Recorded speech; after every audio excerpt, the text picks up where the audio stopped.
If you've ever been interested in raising pigs on the homestead or on your future homestead, this is the episode for you.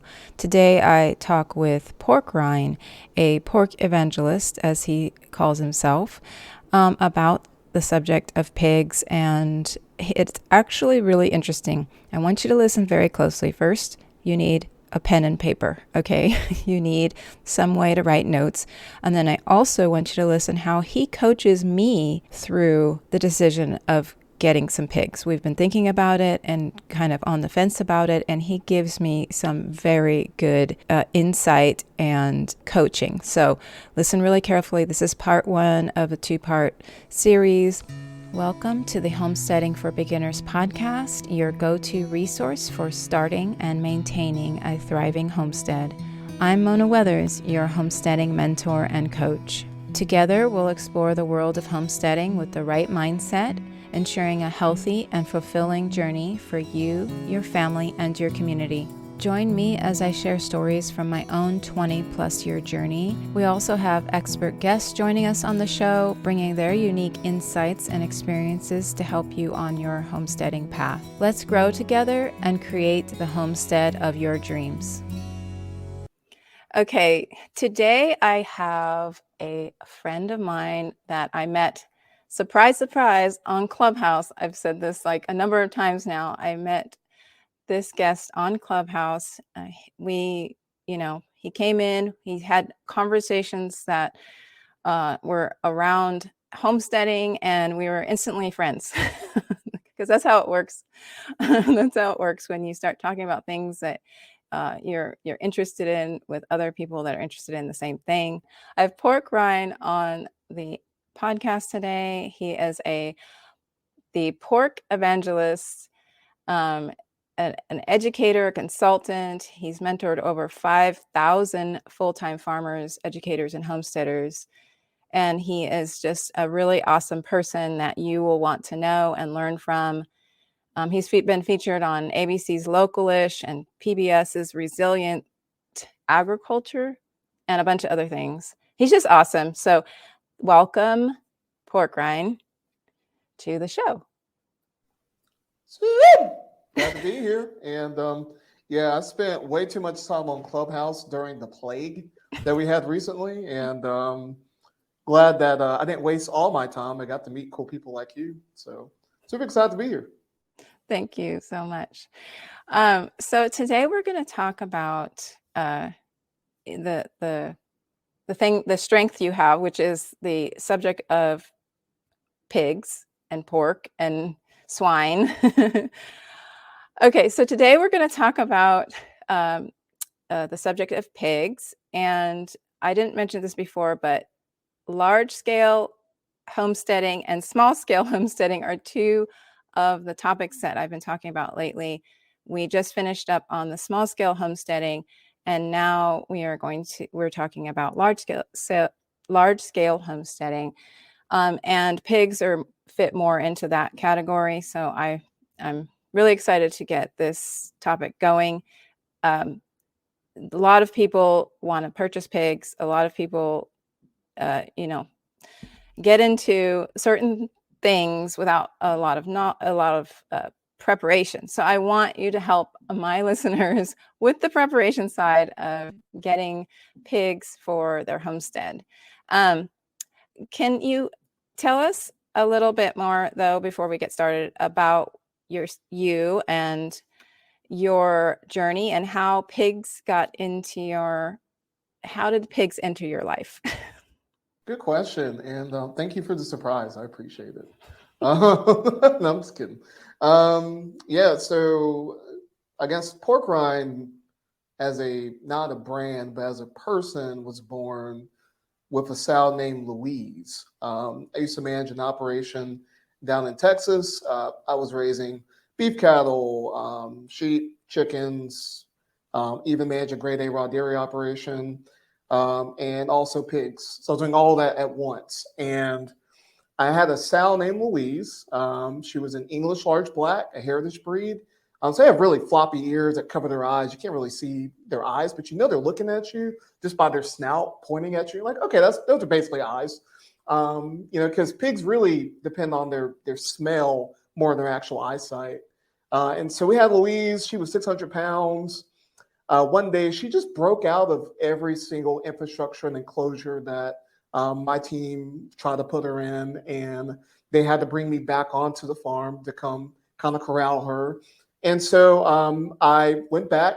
I knew I was going to save the day and grandiosity, and I put her in the isolation pen. If you don't know what that is, it's a biosecurity pen. So if you got new animals, making sure you put them in an isolation pen with plenty of space for about a couple of weeks, just so that way you're not bringing in any kind of diseases into your herd. And so she was there, had plenty of space, plenty of pasture, feed, water, shelter. She had everything she needed. And so locked her in there. I thought I'd save the day. Didn't have to worry about anything. And then something just told me, like, just turn around. And I turned around and I saw Louise standing at the gate. And it was a chain link fence gate, which was already off to a bad start. And so I said, she's fine. I just walked away. I was like, everything's fine. And then I got nudged one more time to just turn around. And I turned around and I saw Louise give this bellowing screech. It was like, and it got bad real quick. She actually bomb rushed the gate and flung it up into the air. I'm talking probably like 15 to 20 feet. I'm not even exaggerating. And that gate flew. It just flew and skyrocketed. And by the time it actually hit down, you could see a triangular dent where her nose met the bottom frame of that gate. That gate was destroyed. You can't use it again. So at that point, I realized that I'm never doing pigs again. And I hate pigs. I knew I was on the verge of hating pigs, but by that point, I was like, I for sure hate pigs. Pigs are the worst animal ever. I never want to raise them again. But that's where I really think God just kind of reminded me to take a moment to pause. And as Louise came trotting over to me, she came up to me and I got down on one knee. I did not propose Louise, but I did just say to her, Louise, I'm going to love you so hard that just maybe I'll understand you. Because right now, I really don't. And that was the birth of Pork Rhyne. No branding involved, just a guy very frustrated with pigs, realizing that I can't control pigs and that I am probably the problem, not the pig. So that's how Pork Rhyne was born. And ever since then, God's been giving me every single opportunity to really engage, not just in pig farming, but the pig farming world. I've done work with the National Pork Board, even while I was raising pigs regeneratively on pasture. So I got to experience a little bit about the commercial operations. I've also done policy work as it relates to pigs and livestock. I go overseas, teach pig farmers, usually in East Africa, Uganda and Tanzania, or Tanzania if you got a country accent. And we'll teach them about how to raise pigs, amongst other things. But it's like every year I keep getting an opportunity to live in this passion. And one day someone was like, "Man, your name kind of sounds like Pork Rhyne. Like, your name's Rhyne, and like the rind of a pork rind, it's kind of close." And I was like, "Oh yeah, that's so funny." And I paused. I was like, "Wait a minute. I could totally do that. Like, should I do that? Am I allowed to do that?"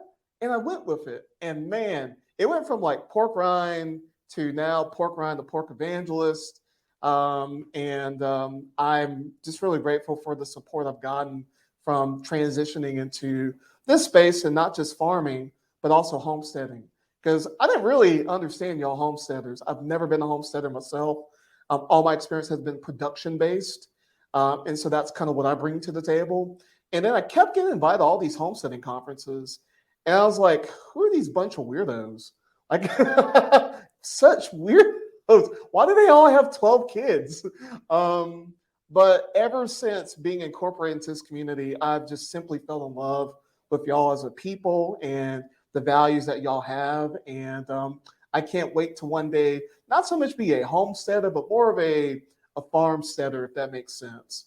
So looking forward to going back into farming in the next year or two and restarting my journey into farming with a completely new perspective, thanks to my homesteading friends. Yeah, that's amazing. I love your story. I think I've heard part of that before. I've probably heard the whole thing, but I remember part of it. Louise the pig, or Louise was her name? Yeah, okay. Um, yeah, I love that. And I have never owned a pig, actually. I have part of my journey includes lots of farm sitting though. So I've worked with just about all animals. I've worked with pigs and alpaca and ostriches. Actually, that's not me. I haven't worked with ostriches. My kids have worked with ostriches, but I'm familiar with them a little bit. But pigs is something that I've wanted, and I believe we will eventually have pigs on our property. We have 5 acres, but most of it is wooded. So I want to ask you a little bit about that in a little bit. But your story with Louise was that she destroyed the structure, and I feel like that is something that many people don't realize with pigs is how destructive they can be. So if you're walking someone through getting pigs for the first time, what would your advice be on that? So my first advice would be actually go to a pig farm that is going to have practices that are similar to the practices that you want to have. And walk around the property, ask that farmer questions. Also, try to touch their pigs as well, if the farmer will allow for that, and see whether or not only that you like the pigs themselves, but also the management practices that are going to be required. For some people, they realize that pasture rotation's not going to be for them. Not that they can't raise pigs, it's just that pasture rotation is not going to be the option for them because they're on less than an acre. So you can still raise a pig on less than an acre. It is possible, and even a healthy pig. It's just the production looks different. So instead of a pasture rotation, you're doing a deep bedded system, and then you use the deep bedding, which generally is going to be like something that's carbon based, like junk hay, junk as in like hay that wouldn't be used for feeding horses or any livestock. It's just kind of filled hay. It's a mix of everything. And you can use that as bedding, incorporate that with a little bit of wood chips, and then that's compost that you could use for your garden. Now, if you're going to do that, make sure you actually compost it first, and let that aerobic compost actually happen, not anaerobic. But then going from there, that's one way that people use the fertility of the pig in a more concentrated way, where they still get healthy, good quality pork without necessarily having a lot of land for that. So just kind of do your research and understand what practices are out there. Because I think in the homesteading community, y'all are, what's the word? Very legalistic when it comes to thinking that there's only one way to produce something. And there are 1,001 ways that you can raise a pig, 1,001 ways that you can raise a chicken.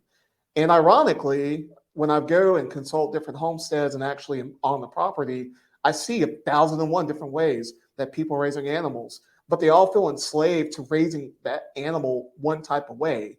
And so I want to help break the myth that you can raise pigs in a multitude of different ways, whether it's deep bedded, whether it's in the woods, whether it's even on pasture. Pigs are not pasture animals. If you look at the progenitor or the ancestor that is still living today for our common domesticated pigs, they all come from the Eurasian wild boar. All pig breeds that we have are just that. They're breeds. They're still in the same species as the Eurasian wild boar.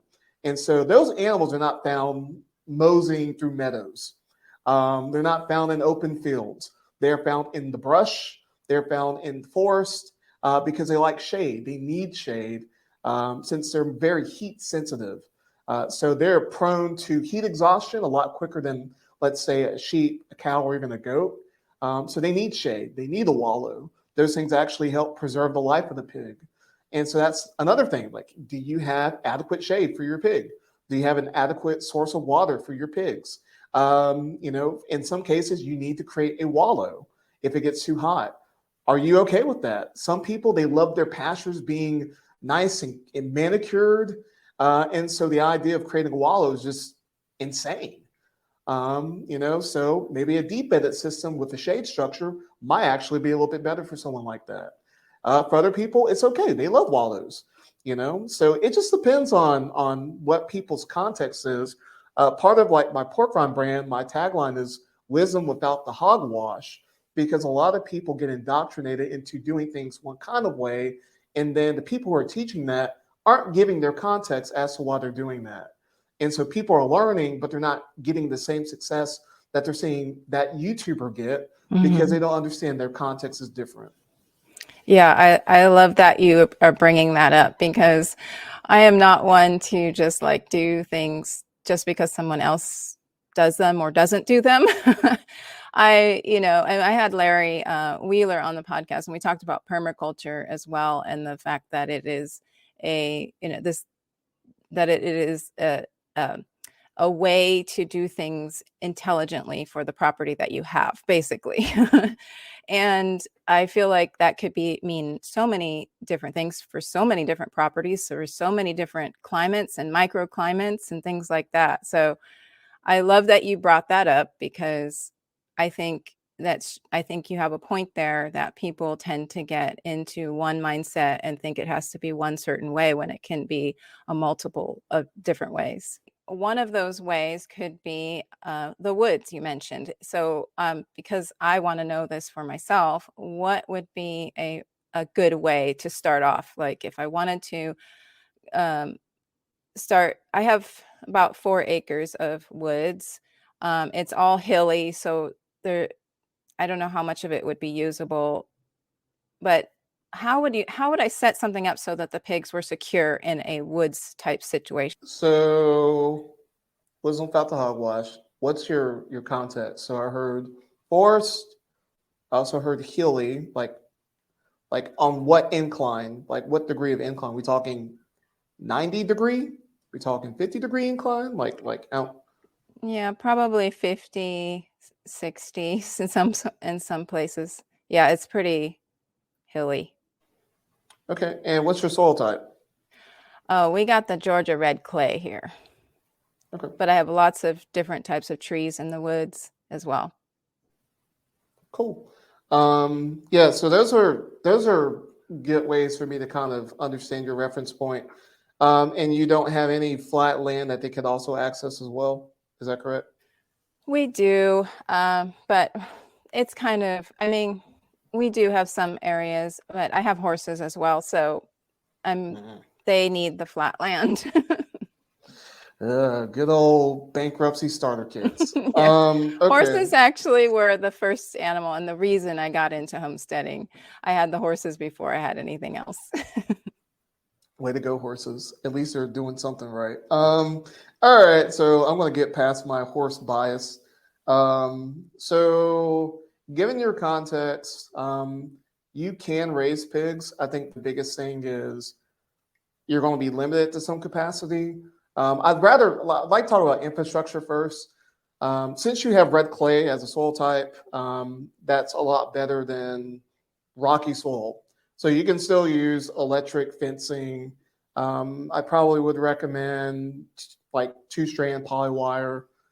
So basically have a step-in post and put an insulator, 2 insulators for 1 strand of polywire each. And then that will be a way of doing that.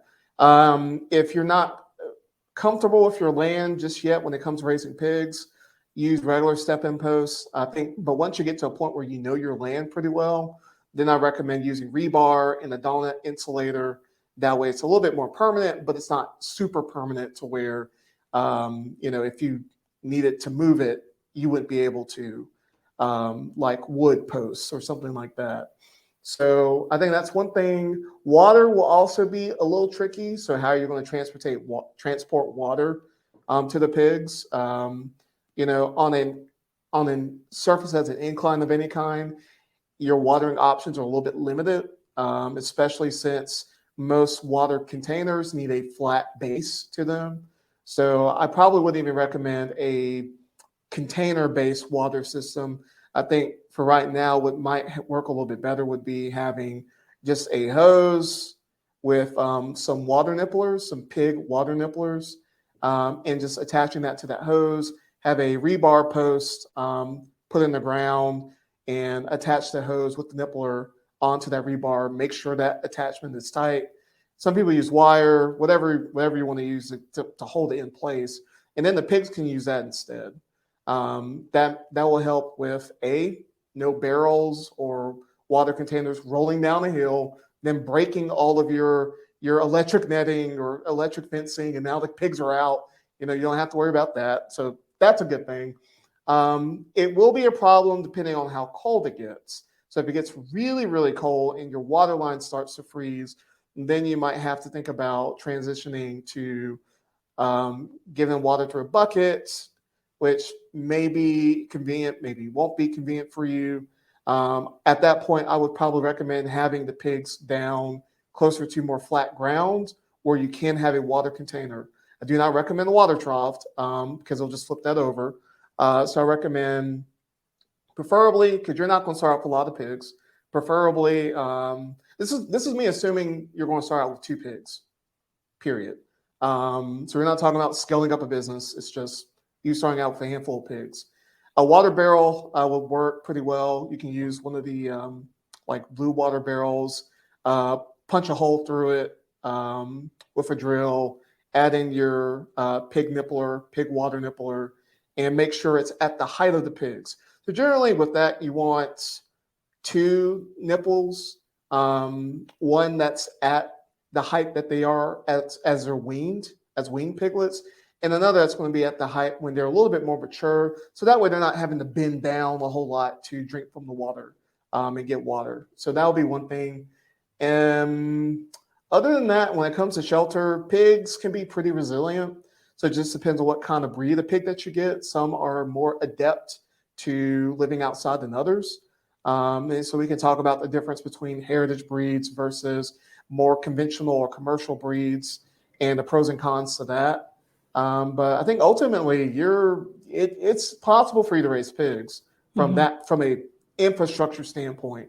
Now, breed standpoint depends on what your end goals are going to be. Right. Yeah. So let's get into that topic because I would like to know.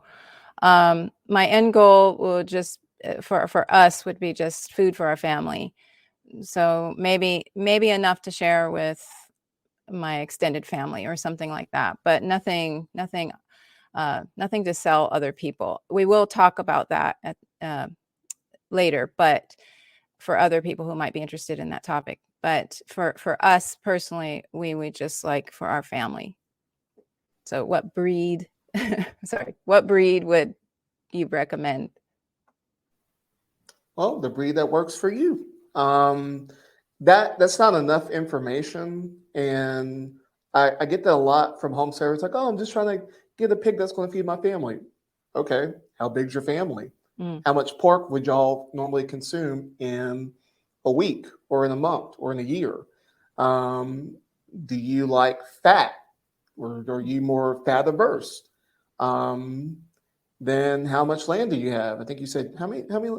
5 acres? Is that what you said? 5 acres total. 5 acres? Yeah, Okay. total. Yeah. And then also how quickly do you want your pork? So these are all factors that you want to consider. So with all that being said, I want you to kind of re-ask me that question with all those different contexts in mind. Okay. Our family size currently, well, with my extended family, let's say about 20 people. Okay. So if I want to feed us and my sister and her kids or something with the pork, have that option. So about 20 people. And what was the other questions? So how much pork would one person on average, and this is across the board on average, how much pork would y'all eat in a month or in a year? Oh gosh, that's a hard question. My husband and I, and my husband and my daughter and I, we eat probably, okay, I'm just going to throw out a number, 15 pounds a month. I don't know. I don't know if that's right or not. Just 15 pounds a month let's do 10. That'd be easier. So 200 pounds a month for everyone. Okay. So like sometimes people are eating, like when I eat meat, usually I'm not eating more than 4 ounces of meat a day. So, and that's a pretty, that's like kind of small for the average American diet. But I just do that intentionally for my own health purposes. So for y'all, when you normally eat, do you think you're eating about eight ounces? Like if you got a pork chop, would you eat the whole pork chop? Yes. Yes. Okay. So let's say you had pork chops for a whole month. How many pork chops would you eat in a month? For me, just me or my family. Let's say because y'all eat about the same, Mm-hmm. assuming y'all eat about the same amount in each serving, how many pork chops would you eat in a month? One pork chop for each serving. So in a month, uh, maybe I'd have it 3 times in a month. So Three three pork times? chop. Yeah. Okay. Let's see, ground pork. How many? Wait, you W- say 3 times in a month? Is that right? Yeah. Okay. How much would you eat in ground pork? Uh, we don't do a whole lot of ground pork, but we do bacon, a lot of bacon. So, You don't do a lot of ground pork. That's going to be a problem. We want to talk okay. about that. But I mean, we're not opposed to it, especially if it was raised. It's just that's currently we're purchasing it from the store, so we don't do a whole lot of that. So, yeah. Gotcha. So, three people. This is, well, just you two. Your husband, and your daughter. Y'all are eating probably 8 ounces a month. So that's like half a pound, basically. Or no, 8 ounces a serving, and then you're eating three. Let's see. Okay, so you're eating about a pound and a half a month. Times that by 12. That'll be 18 pounds. So Mm. here's my real question. If you're not really eating that much pork, why even raise pigs Mm. for pork? Like you could literally, and I love telling people, hey, get pigs if you need them. Mm. But like if you're only eating probably no more than, let's say, I'll super round it up and say no more than 30 pounds of pork in a year. And that's just you, your husband, and your daughter. And then you want to add in your other extended family. If they're probably not going to eat more than 30 pounds either, that's really not a lot of pork. So you could just buy that. Mm-hmm. So the real question is it really worth all the upfront costs and expenses of even getting started plus getting the pigs to only eat, less than 100 pounds of pork as a two family combination? Mm-hmm. Yeah, that's actually such a great question. I'm glad you walked me through that because that is actually what I encourage people to do. Like, what is the reason? Why are you wanting to do it? And get to the root of it because the answer may not be what you think. So you just perfectly. I have an episode that I just did was just this last episode was 48. Is like, why do you want to homestead? So you just walked me through exactly why do I want pigs, and you gave me the exact like why do I want pigs? Why is it just because I think it would be good for the property or because they grow fast? Like you just proved to me that I probably don't need to raise pigs. So I absolutely love that.